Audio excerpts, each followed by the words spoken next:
बक बक बक बक, क्या बक बक चलती रहती है। दोस्तों पता नहीं क्यों आजकल टीवी पे रियलिटी शोज में टैलेंट के बदले आंसू बिकने लगे हैं। पिछले दिनों मैं चिंटू के साथ बैठा एक सिंगिंग रियलिटी शो देख रहा था। उसमें पता नहीं क्यों पार्टिसिपेंट से लेके जजेस तक सभी लोग गाने से ज्यादा रोए जा रहे थे।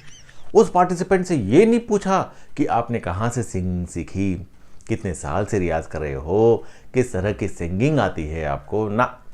उन्होंने सीधा पूछा, घर पे मम्मी पापा को अच्छा लगता है वो वहां पे काम कर रहे हैं और आप जगह जगह गाते फिर रहे हो। आप स्टूडियो तक हेलीकॉप्टर से आए कि कॉम्प्रोमाइज करके सिर्फ शॉफर ड्रिवन लग्जरी कार से ही गुजारा करना पड़ा।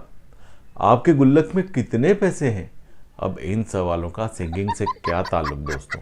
पर जैसे इन क्वेश्चंस को पूछते ही पार्टिसिपेंट्स का मनपसंद टॉपिक छुड़ जाता है। पूरी जुबान गले से बाहर निकाल के रोते हुए बीच बीच में अपनी कहानी कहनी शुरू कर दी। मेरे डैडी स्मगलर थे तो आए दिन कभी अंडरवर्ल्ड वाले तो कभी पुलिस वाले उनको पकड़ पकड़ के ले जाया करते थे।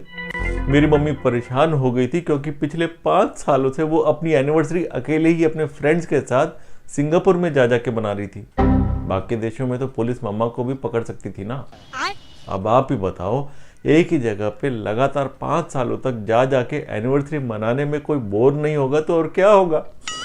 ऊपर से कुछ गुंडे पैसे वसूलने के चक्कर में हमारी बड़ी वाली 2 करोड़ की लग्जरी एसयूवी भी उठा के ले गए। अब ले दे के सिर्फ 4 बड़ी luxury sedan cars, 2 mid sized SUV cars, एक कॉम्पैक्ट एमयूवी और 3 प्रीमियम बाइक्स ही बचे हैं हमारे पास। आप यकीन नहीं करेंगे, स्टूडियो तक आने के लिए भी मुझे खुद अपने हाथ से दरवाजा खोलना पड़ा अपनी गाड़ी का, क्योंकि जो प्रीमियम शॉफर था वो भी पापा के साथ जेल में बंद है। अब सिर्फ गोलू चिकना पक्या ही बचे हमारे पास ड्राइवर्स में। उसकी ये दुख भरी कहानी सुन के एक जज से अपने आंसू रोके नहीं गए दोस्तों, और उसके मुंह से निकल गया, लेकिन मुझे तेरे घर पे रोटी चाहिए रोटी।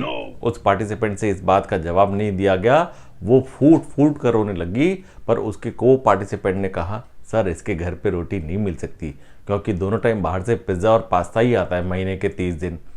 इतना सुनना था कि तीनों जज की आंख में और मुंह से पानी टपकने लग गया और तीनों ने मिलकर उसे 30 पॉइंट्स दे मरे। उसके बाद सबको याद आया कि वो गाना तो भूल ही गई।